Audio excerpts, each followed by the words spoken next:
Nós somos a Igreja Adventista Boa Semente, e desejamos que a paz do Senhor Jesus Cristo esteja com você.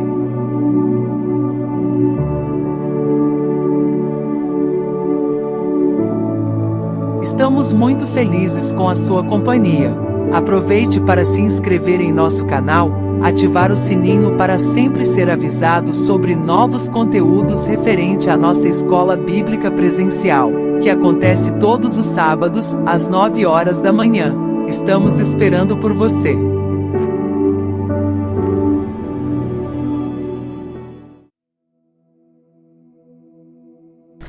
Olá, meus irmãos.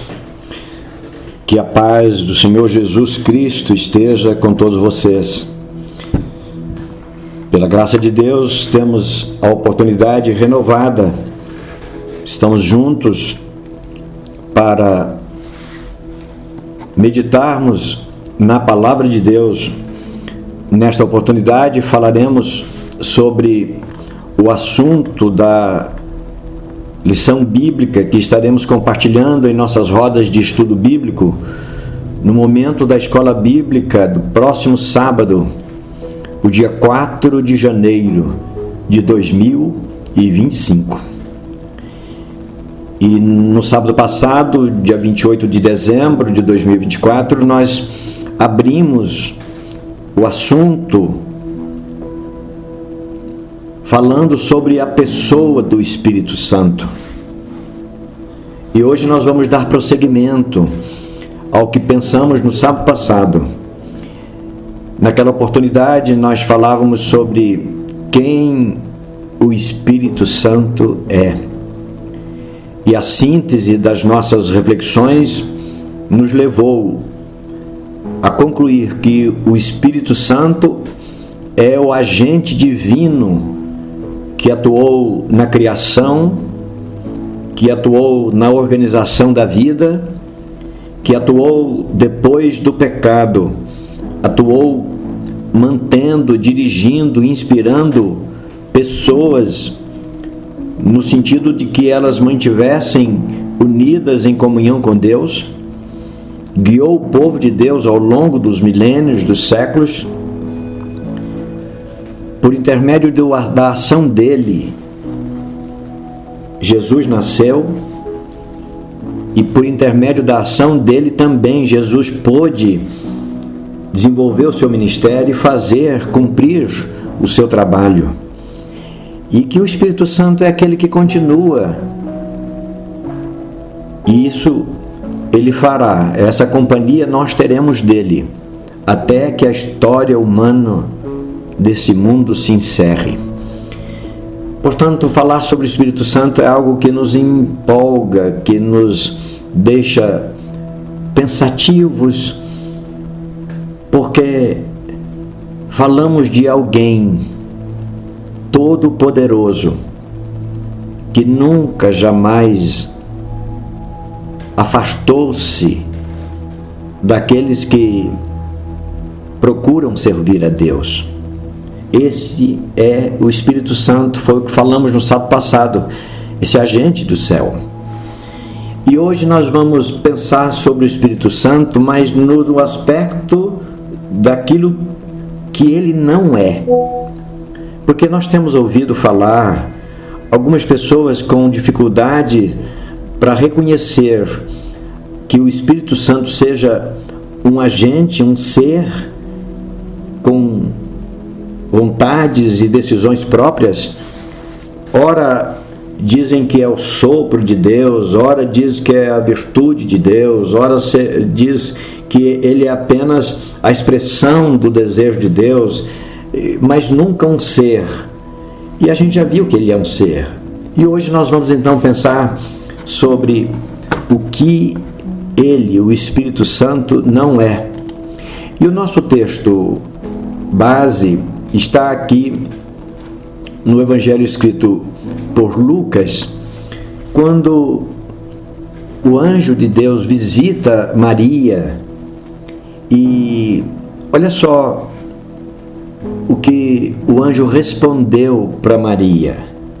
Quando ela foi informada, diz: olha, você vai se achar a partir de hoje grávida. E ela questionou: como assim? Ela sabia qual era o processo natural para a gravidez. Então ela questionou: como assim? Eu sou solteira, não é? Eu sou sozinha e eu não me relaciono com homem. Não tenho homem, não tenho marido. E o verso 35, o anjo disse a ela assim: descerá sobre ti o Espírito Santo, e a virtude do Altíssimo te cobrirá com a sua sombra, pelo que também o santo que de ti há de nascer será chamado Filho de Deus. Talvez a dificuldade para alguns possa nascer dessa palavra, quando o anjo disse: descerá sobre ti o Espírito Santo e a virtude do Altíssimo. Talvez seja essa a dificuldade. E nós vamos ponderar aqui a respeito, no nosso roteiro, sobre o significado que pode significar essa palavra virtude do Altíssimo. Isso não quer dizer absolutamente que o que Maria receberia sobre ela seria uma dádiva apenas da virtude do Espírito de Deus, no sentido de alguma coisa que saísse de Deus e não fosse um ser à parte como componente da divindade.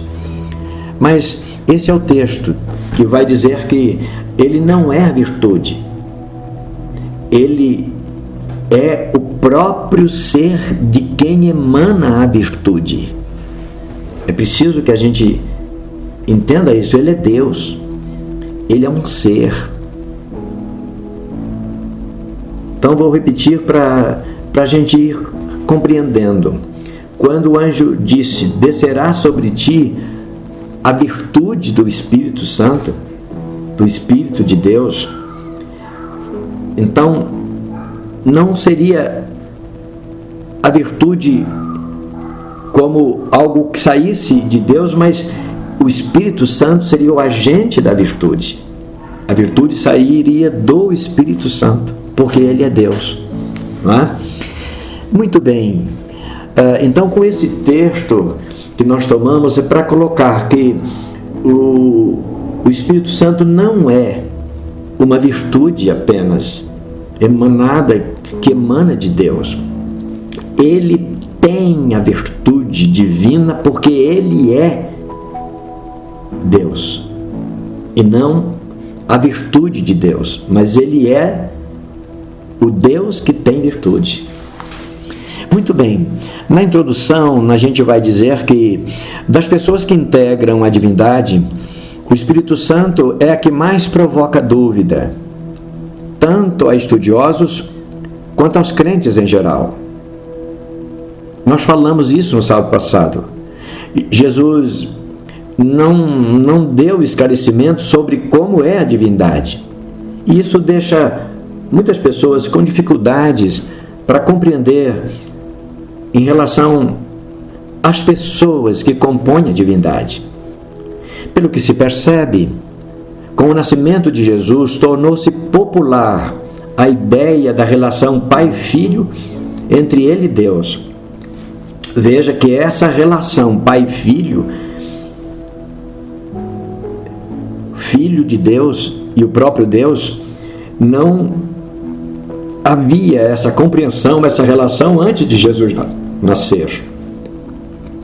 Não é? Essa foi uma ideia que se popularizou a partir do nascimento de Jesus, porque ele se dizia filho de Deus, o próprio Espírito Santo dizia que ele era o filho de Deus. Então, pai e filho, essa relação ficou bastante fácil de se compreender. Mas o Espírito Santo não integrou as suas falas e nem os seus ensinos e doutrina. Jesus nunca falou sobre o Espírito Santo, sobre a divindade em si, no sentido de nos esclarecer doutrinariamente sobre as pessoas da divindade.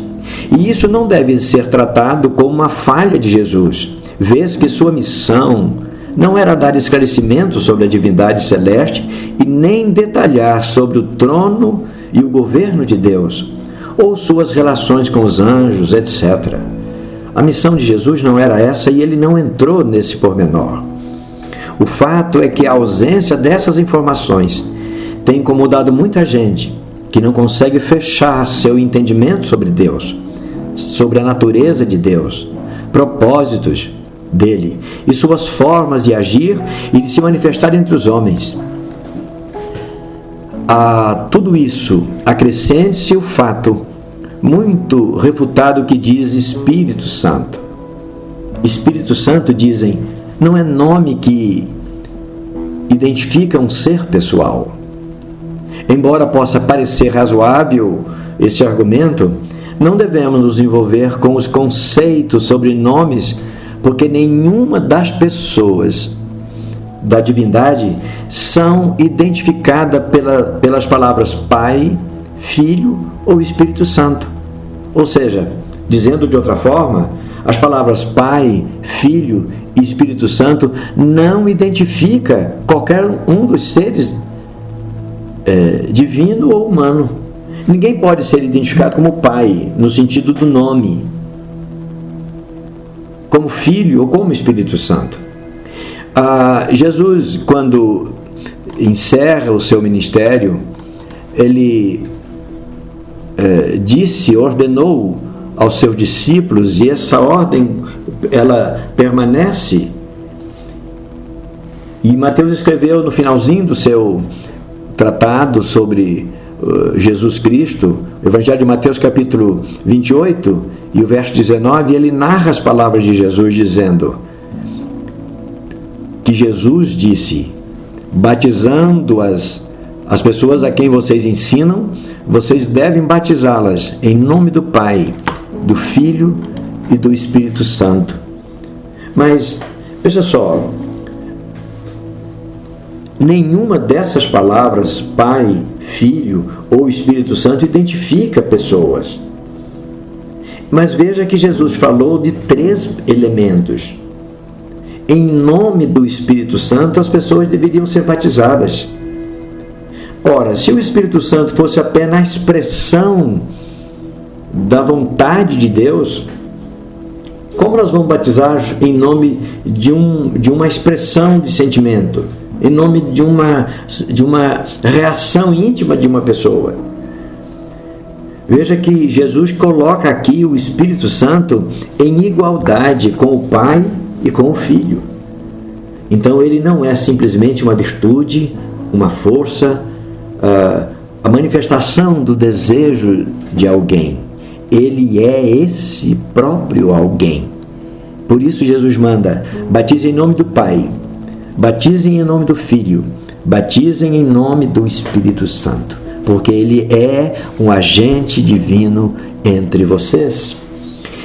Na reflexão 1, a gente continua propondo voltar ao nosso texto introdutório. Os que ensinam que o Espírito Santo é apenas a expressão da vontade de Deus, ao lerem Lucas capítulo 1 e o verso 35, tomam a palavra virtude, dita pelo anjo, e concluem: o Espírito Santo é apenas a virtude de Deus, e não uma pessoa. Mas essa conclusão não pode prevalecer. Veja, é interessante notar que sempre que um ensino bíblico foge do entendimento geral revelado pelas Escrituras, os textos utilizados para fundamentar os argumentos são invariavelmente distorcidos de alguma forma. Nesse caso, no presente texto, Lucas 1:35,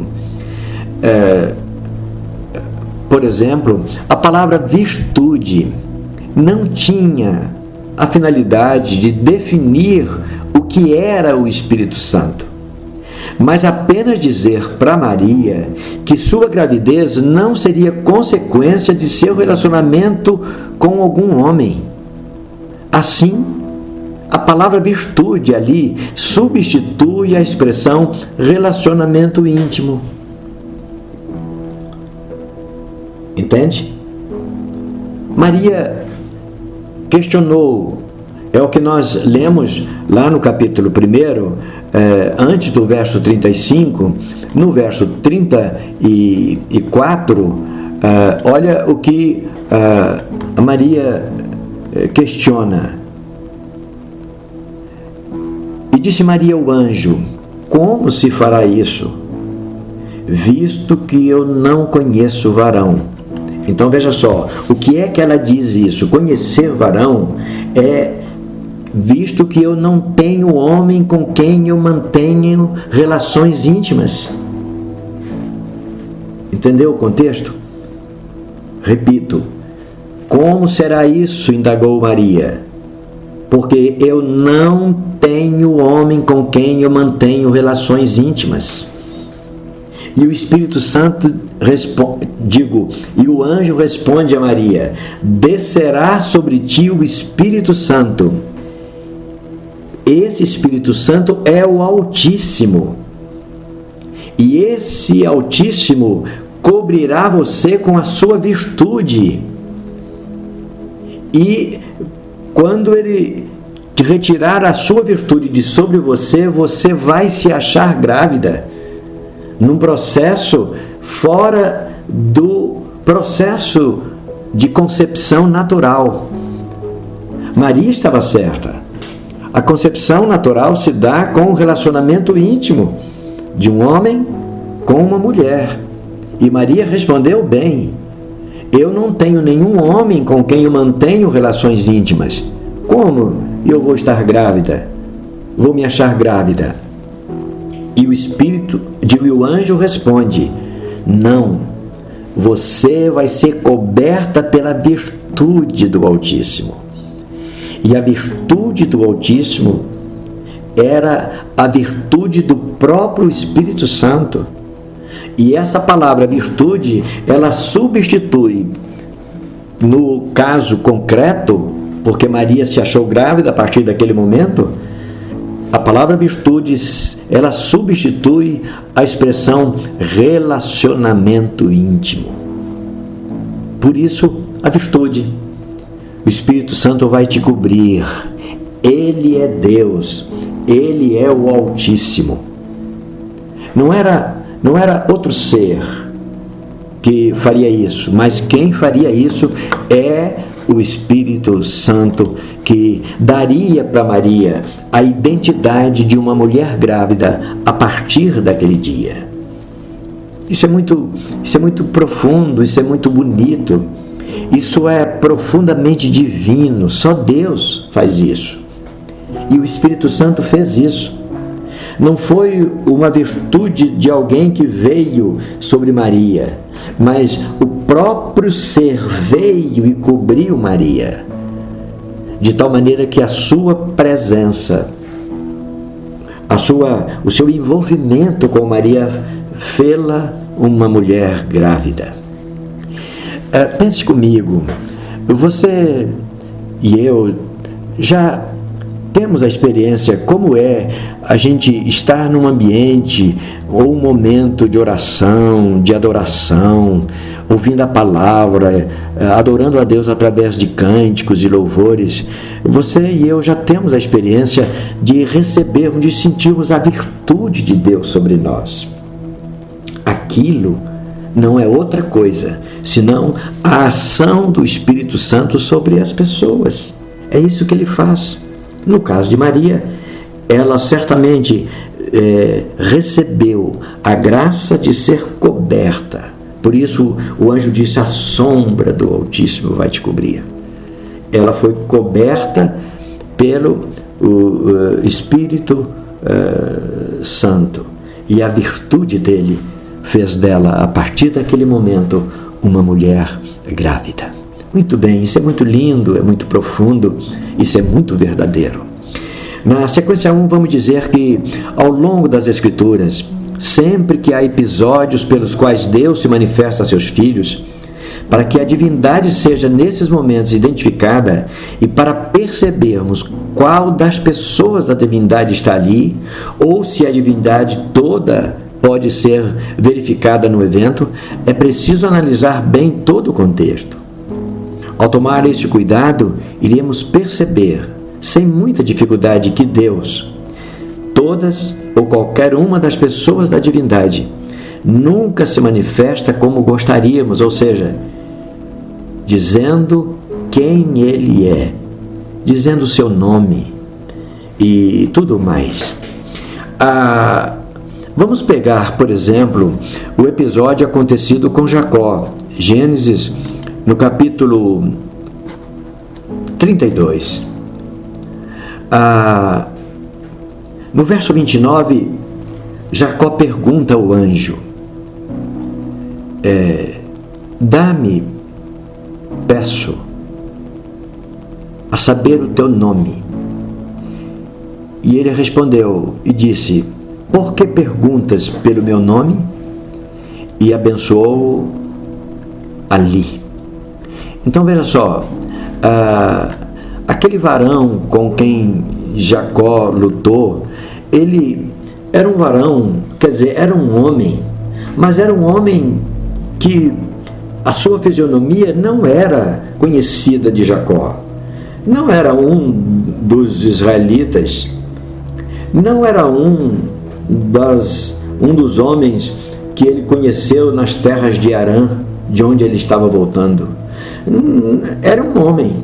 Ele viu a fisionomia de um homem, a figura, a presença, a fisionomia de um homem. No verso 27, vamos ver o contexto próximo desse texto.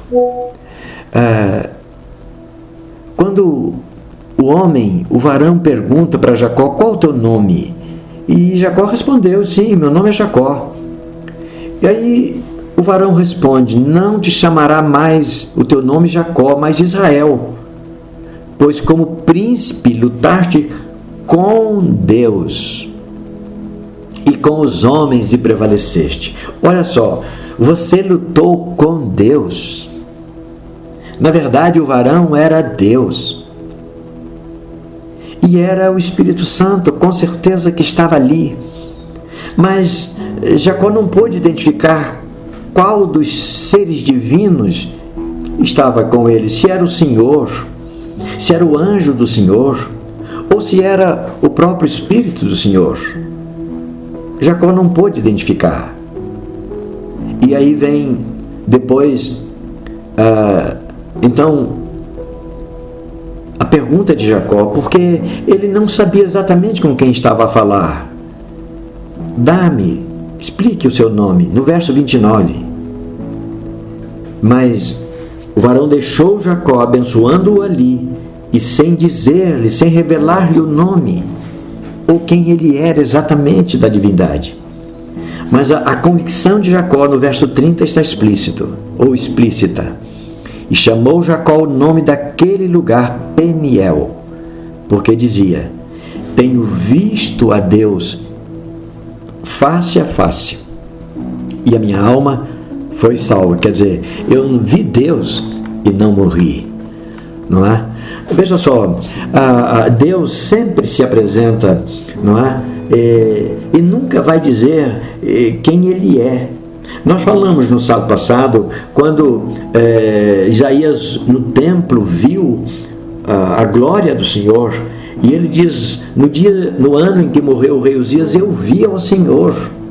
E ele fala da glória que estava ao redor, que compunha o Senhor, mas ele não diz quem da divindade era, não é?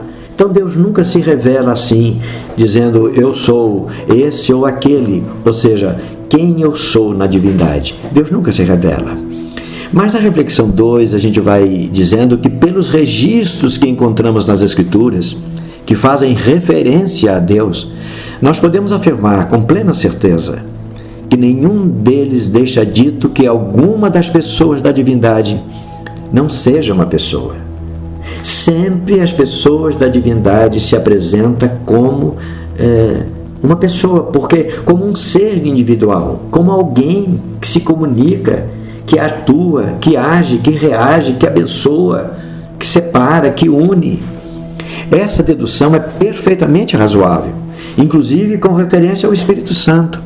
Sempre que a referência bíblica seja explícita ao identificar o ser divino como sendo o Espírito Santo, ela o faz apontando uma ação dele como um ser distinto. O Espírito Santo nunca é apresentado como uma expressão de outro ser da divindade, mas ele é o próprio ser. Ele é apresentado como alguém que fala, como alguém que ouve, como alguém que consola, como alguém que repreende, como alguém que instrui, e assim por diante. Olha o que o evangelista Lucas escreveu no capítulo 4 e no verso 18. Jesus estava na sinagoga.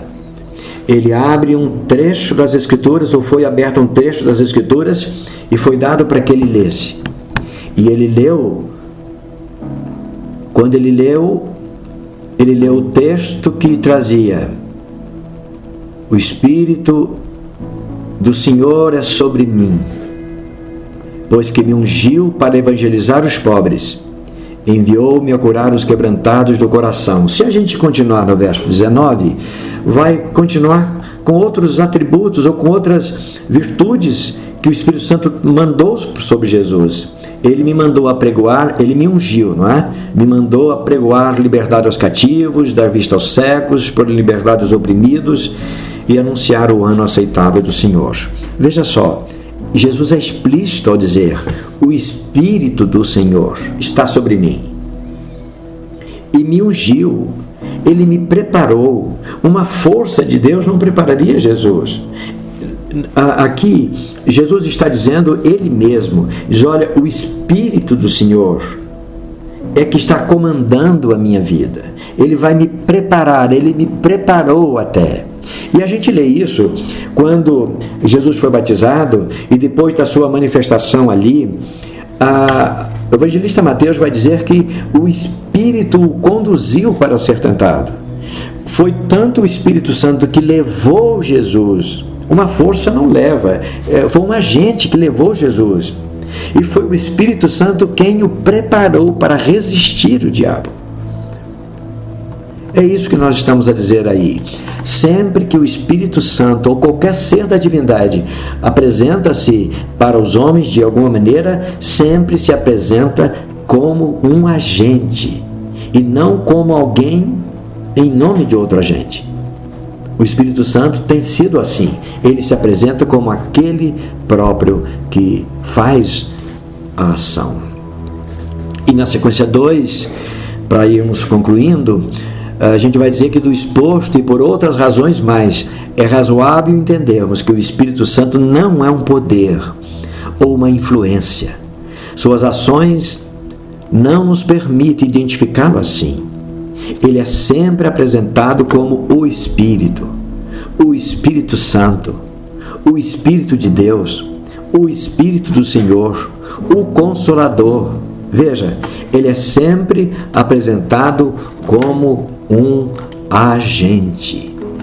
No capítulo 4 da carta aos Efésios, Paulo recomenda àqueles irmãos: não entristeçam o Espírito de Deus, o Espírito Santo de Deus, no qual estáis selados para o dia da redenção.